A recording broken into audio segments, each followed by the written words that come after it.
بادشاہ اور حمان آئے کہ آستر ملکہ کے ساتھ کھائیں پئیں، اور بادشاہ نے دوسرے دن ضیافت پر مے نوشی کے وقت آستر سے پھر پوچھا، آستر ملکہ تیرا کیا سوال ہے؟ وہ منظور ہوگا، آدھی سلطنت تک وہ پوری کی جائے گی۔ آستر ملکہ نے جواب دیا، اے بادشاہ، اگر میں تیری نظر میں مقبول ہوں اور بادشاہ کو منظور ہو تو میرے سوال پر میری جان بخشی ہو اور میری درخواست پر میری قوم مجھے ملے، کیونکہ میں اور میرے لوگ ہلاک اور قتل کیے جانے اور نیست و نابود ہونے کو بیچ دیے گئے ہیں۔ اگر ہم لوگ غلام اور لونڈیاں بننے کے لیے بیچ ڈالے جاتے تو میں چپ رہتی، اگرچہ اس دشمن کو بادشاہ کے نقصان کا معاوضہ دینے کا مقدور نہ ہوتا۔ تب اکسویریس بادشاہ نے آستر ملکہ سے کہا، وہ کون ہے اور کہاں ہے جس نے اپنے دل میں ایسا خیال کرنے کی جرت کی؟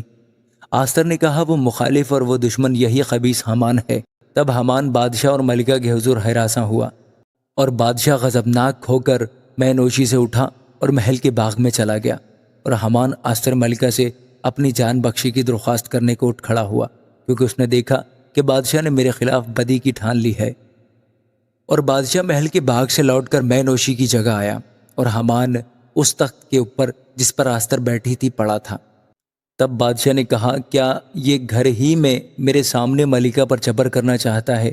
اس بات کا بادشاہ کے منہ سے نکلنا تھا کہ انہوں نے حمان کا منہ ڈھانک دیا۔